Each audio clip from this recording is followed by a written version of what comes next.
एक राजा जिसके पास हर सुख था, एक ऐसा जीवन जहां दर्द का कोई नामोनिशान नहीं था, फिर भी उसने सब कुछ त्याग दिया। क्या था इस त्याग के पीछे का कारण? कैसे एक राजा बना सेंट और बन गया जगत का मार्गदर्शक? आइए जानते हैं गौतम बुद्धा के जीवन की कहानी, एक ऐसी यात्रा जो अंधकार से प्रकाश की ओर ले जाती है। योजक चिन्ह योजक चिन्ह योजक चिन्ह 563 BCE नेपाल के लुम्बिनी नामक स्थल पर रानी माया देवी ने एक सुपुत्र को जन्म दिया। उसका नाम रखा गया सिद्धार्थ। जन्म के तुरंत बाद राजा ने राजपुरोहितों और ज्योतिषियों को बुलाया। एक तपस्वी ऋषि असित ने देखा, ये बालक या तो चक्रवर्ती सम्राट बनेगा या सब कुछ त्याग कर एक महान तपस्वी। राजा शुद्धोधन चाहते थे कि उनका पुत्र राजा बने, इसलिए उन्होंने सिद्धार्थ को दुनिया के दुखों से दूर रखा।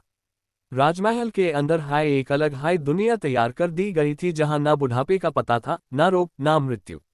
हर तरफ सुख और शांति थी। सिद्धार्थ एक संवेदनशील, शांत और दयालु बालक थे। योजक चिन्ह योजक चिन्ह योजक चिन्ह जैसे जैसे सिद्धार्थ बड़े हुए, उनके जीवन में सुखों की भरमार थी। 3 अलग अलग महल, गर्मी, सर्दी, बरसात के लिए, रात दिन नाच गाना, अनेक दास दासियां और हर वो वस्तु जो एक राजकुमार के लिए हो सकती थी। 16 वर्ष की आयु में उनकी शादी हुई सुंदर यशोधरा से।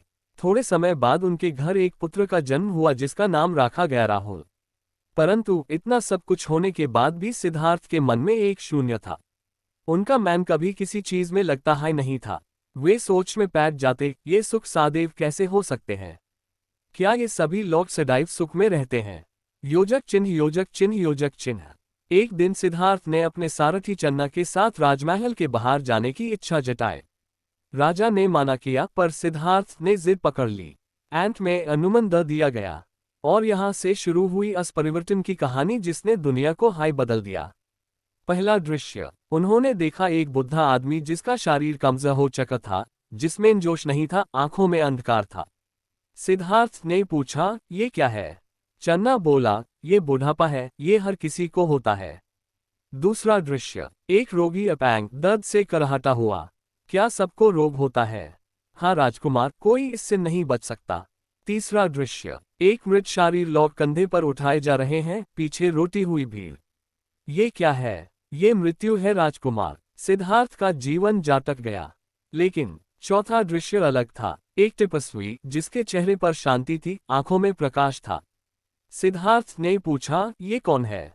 ये एक सन्यासी है जो दुखों के समाधान की खोज में है। योजक चिन्ह योजक चिन्ह योजक चिन्ह उस रात सिद्धार्थ ने अपने जीवन का सबसे बड़ा फैसला लिया। जब सब सो रहे थे, वे चुपके से उठ गए। अपने बेटे राहुल को एक नजर देखा, अपनी पत्नी यशोधरा को एक अंतिम बार देखा और बिना किसी को जगाए राजमहल छोड़ दिया। उन्होंने अपना राजसी वस्त्र उतार दिया, अपने बाल काट दिए, रात के सारथी चन्ना को वापस भेजे दिया और खुद बन गए एक सन्यासी, एक सत्य की खोज में निकल पड़े। योजक चिन्ह योजक चिन्ह योजक चिन्ह आज हम सिद्धार्थ को गौतम बुद्धा के रूप में जानते हैं, लेकिन उनकी ये कहानी राजमहल से वनवास तक एक मिसाल है त्याग, जिज्ञासा और सत्य की। ये था पहला पड़ाव। आगे क्या हुआ? कैसे पाया उन्होंने ज्ञान? कैसे बने वे बुद्धा? अगले भाग में जानें गौतम बुद्धा की ज्ञान की प्राप्ति और उनका विश्व को दिया गया अमूल्य संदेश।